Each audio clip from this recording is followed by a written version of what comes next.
I'm J.D. Bindenagel, Vice President here at DePaul University, but a former U.S. Ambassador, and it's an opportunity for me to tell you a little bit about the Foreign Service of the United States, which is a great career. The diplomatic service is a very challenging career, one of lifelong learning, one of danger sometimes, isolation, but one that is very, very gratifying.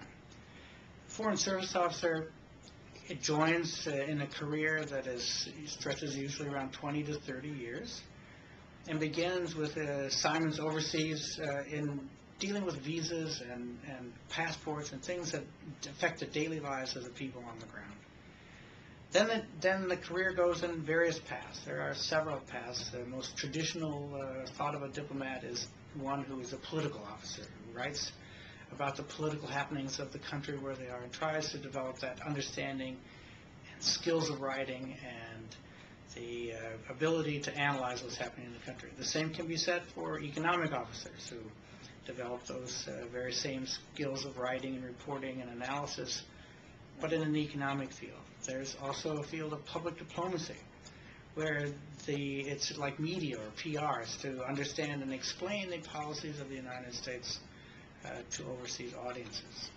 Consular officers also have a career in dealing with legal and consular issues. Those are things of visas and passports and other services to Americans. Those are very critical services that the State Department and the Foreign Service of the United States offers. And finally, there's an administrative track in the Foreign Service. Those people are managers. People are managers of small consulates to very, very large embassies. Very, very challenging and interesting career dealing with foreign governments, foreign vendors, and a very exciting opportunity to serve in an embassy and in the State Department. About half of the time or less is spent in the State Department. There's a whole nother kind of aspect of what one does as a Foreign Service officer. The key elements there are to be able to write briefing memos for meetings about whatever the issue is. So my first memo in the State Department was about the Soviet Union building a gas pipeline on the Amal Peninsula and its impact on gas prices. That changed actually into a very long career-changing discussion about what the Soviet Union was, what gas prices were, and how later in my career Mr. Reagan used the ability of cutting off financing to influence the behavior of the Soviet Union. So writing memos for individuals' meetings, for principals' meetings, the secretary, the deputy secretary of state, the assistant secretary.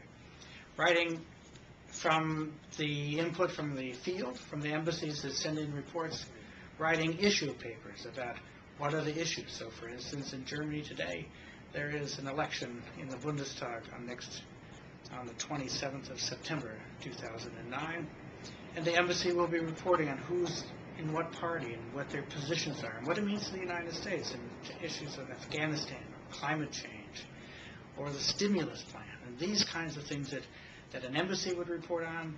The desk officer in the early part of the career would be writing to the assistant secretary to help them understand what the positions were and where the United States might influence the policy of the other country or share with that other country what we were doing in an effort to work together in various issues. Same can be said for the whole range of issues from the conflicts in Iraq or the nuclear issues in Iran, developing relations with China, or in Latin America dealing with issues that come to bring us closer to those governments' policies and we can actually have a chance to influence them. It's a very, very exciting career. Sometimes you're assigned to a place for a very short period of time, like Iraq, where you don't take families, but for the most part, there's a place where families too can join in the foreign service career, grow up in various countries, learn different languages, and share a richness of this global world that we live in. To be a Foreign Service officer, there's a Foreign Service exam, an oral exam, and then a training period in the first two assignments. So you will develop skills in leadership and management and writing. Writing is critical to understanding what is around you in the world, reading newspapers, being interested in what is going around you every day, and the chance that you will learn something in a country, spend 2 or maybe 3 years there, and then be sent somewhere else.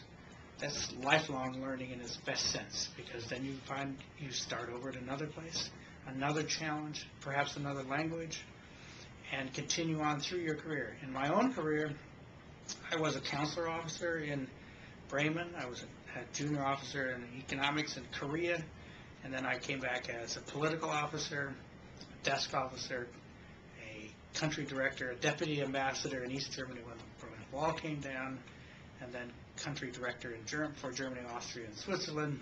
Again, deputy ambassador, and then in a very nice opportunity for about 2 years, I was the acting ambassador in Germany, and then was named ambassador and special envoy for Holocaust issues to negotiate on behalf of the forced enslaved laborers from World War II, $8 billion worth of payments that went to individuals, 1,660,000 individuals living 70 years after the war were able to be reached out and created a basis for reconciliation, in particular between Germany today, United Germany, and Eastern Europe, particularly Poland.